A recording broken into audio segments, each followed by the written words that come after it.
He insults President Trump right as Congress goes on vacation. President Donald Trump smacked Hillary down for the 2016 presidential election. It was officially a landslide.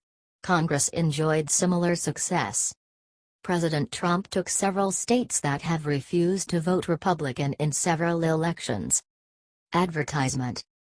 Loving to ride his coattails, the GOP won back the House of Representatives and took the majority in the Senate. The funny thing is though, these Republicans are working more with the Democrats than with the president. In December 2016, Speaker Paul Ryan elaborated on how he would work with the president to pass the American people's agenda. President Trump's mission was to pass tax reform, build a wall, and repeal Obamacare. Paul Ryan did a great job in not helping much get done. Advertisement. On March 8, 2017, Speaker Paul Ryan told Tucker Carlson Congress had a 200-day play to guarantee the president's agenda would be passed. The 200-day plan expires in 3 days. Paul Ryan has accomplished nothing. Of course, when it expires, Congress will be on break. They are taking the entire month of August off. It's good to see our tax dollars going to waste. The GOP Congress failed to confirm over 100 Trump nominations over the past 6 months. Yes, the GOP-run Senate has failed to do what they were elected to do. We need a parliamentary process and the ability to remove the losers that don't do their job from office. Now they have legislation to block President Trump from recess appointments. Senator Lisa Murkowski was doing wrap-up for the entire Senate, locked in 9 pro forma sessions, brief meetings that normally last roughly a minute. Senators were scheduled to be in town through next week, but staffers and senators predicted they would wrap up a few remaining agenda items and leave Washington early. What do you think about this? Should the GOP Senate be thrown out of office? Watch now. More. Related. Breaking News 24. Former FBI agent reveals why liberals in Congress get away with leaking classified intel. Attorney General Jeff Sessions and the FBI sent a word of warning to the leakers in the White House. He said that the DOJ is looking for ways to stop the media from publishing sensitive information. The media disclosed that the DOJ refused to prosecute lawmakers who leaked classified information, despite a recommendation from the FBI. Advertisement. AG Sessions said Friday an annihilation of leakers, which will start with a review of the DOJ's policies of issuing subpoenas to news organizations that put out the sensitive information. I have this message for our friends in the intelligence community: the Justice Department is open for business, and I have this warning for potential leakers: don't do it, Sessions said. During his press conference with Director of National Intelligence Stan Coates, Sessions said that the Justice Department, FBI and other official intelligence agencies will reroute more funds for the investigations of government leaks and would put prosecuting those that leak sensitive information along to the press or foreign officials as a top priority. Advertisement. Sessions said his Justice Department has already tripled leak investigations. That is compared to the Obama administration. The FBI will create new counterintelligence unit to handle this kind of investigation. We respect the important role the press plays and will give them respect, but it's not unlimited, Sessions said. They cannot place lives at risk with impunity. We must balance the press role in protecting our national security and the lives of those who serve in the intelligence community, the armed forces and all law-abiding Americans. This is very important. These leakers are trying to derail the Trump agenda and the American people's agenda. It's quite disturbing that it's going on for this long. What do you think of this news from Jeff Sessions and the FBI? Share this story and let's smoke out the leakers from the deep state. Watch now. More. Related. Breaking News 24. Breaking: mega GOP donor sues for fraud over failed Obamacare repeal. Virginia GOP donor Bob Hegman, a retired lawyer, filed a lawsuit Thursday against the Republican National Committee and Virginia Republican Party. This was an effort to recoup his donations after the GOP-led Congress refused to repeal and replace the curse of Obamacare. Hegman states that the groups should force more pressure on congressional members to finish health care reform or return campaign donations, as members of Congress have failed to make their campaign promises come true. Advertisement. The suit alleges that the Republican Party has been engaged in a pattern of racketeering which involves massive fraud perpetrated on Republican voters and contributors as well as some independents and Democrats, the Virginian Pilot reported. Hegman stated that organizations should keep the funds from members as a method to ensure legislation being passed like promised. If the candidates don't deliver, it's incumbent on the RNC to go to the candidate and say, "You can't do this," he told the paper. Advertisement. The defendants in the case include the RNC, the Republican Party of Virginia, Virginia's two national GOP committee members and state party chairman John Whitbeck.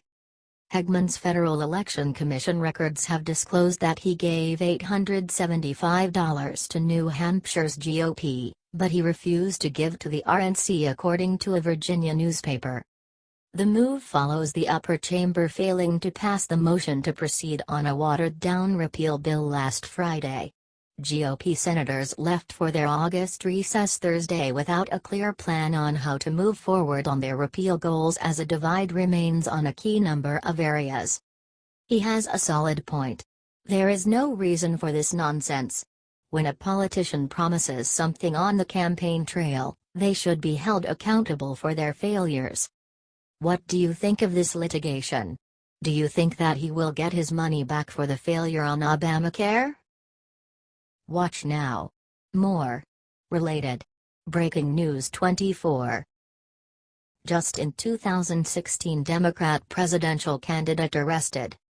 Just the other day a report came out saying that half, yes, half, of Detroit's 8 mayoral candidates are convicted felons.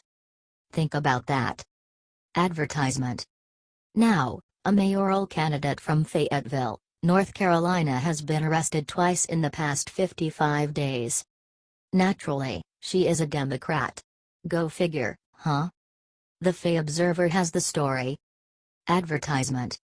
A candidate running for mayor of Fayetteville has been arrested twice in 55 days, accused of stealing and interfering with a water company's equipment.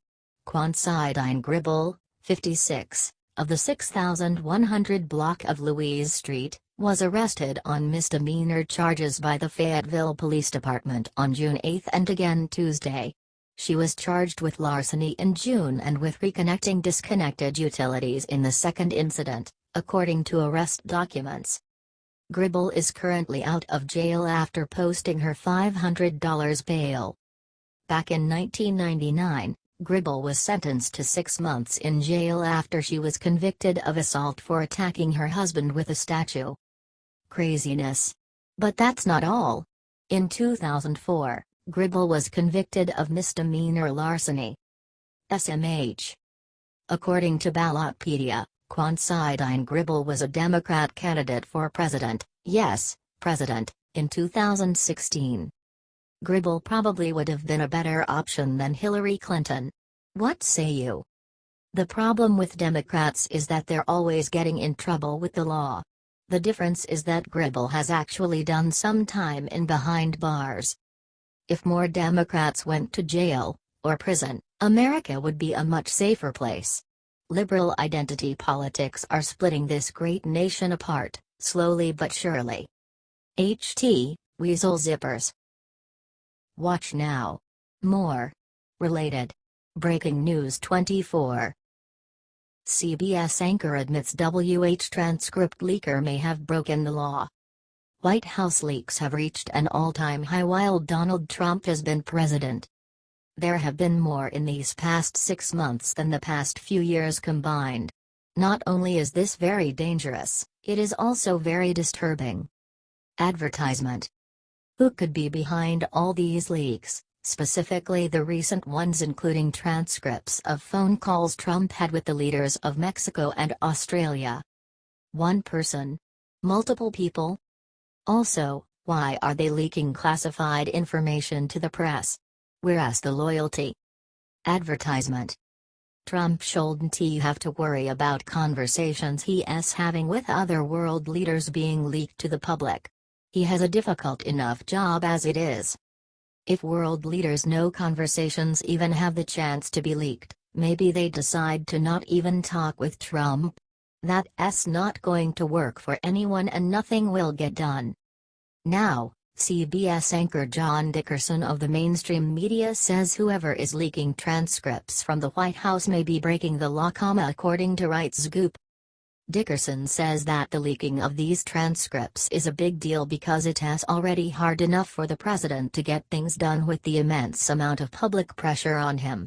He argues that the president has a right to have these conversations in a free and open way without them being leaked. He suggests that whoever is leaking them may also be breaking the law. When CBS defends Trump, something's up. It's nice to see the liberal-leaning media support Trump for once. Even they know how serious these leaks are. Trump doesn't need enemies from within right now. We should all be working together for the common good of the country. Watch now. More. Related. Breaking News 24.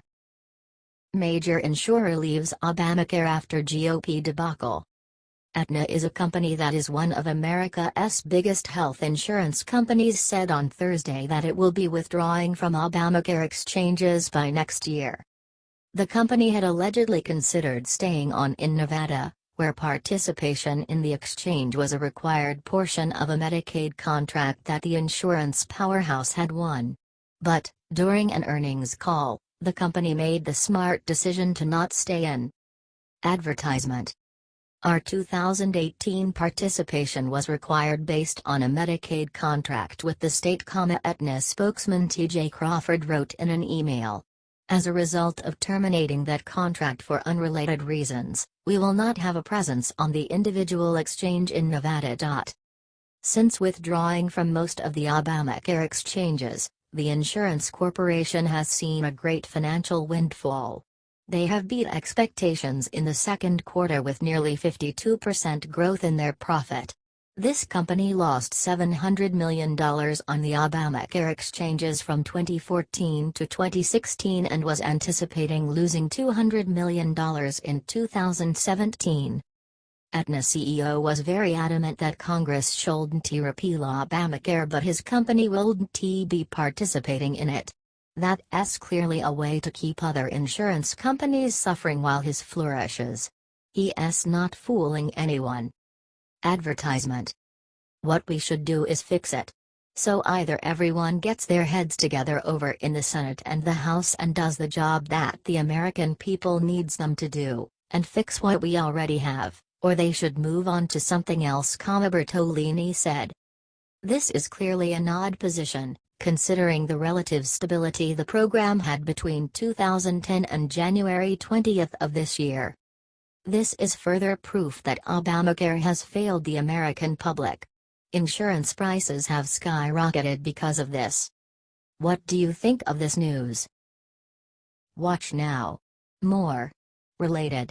Breaking News 24. President Trump's family makes terribly sad announcement.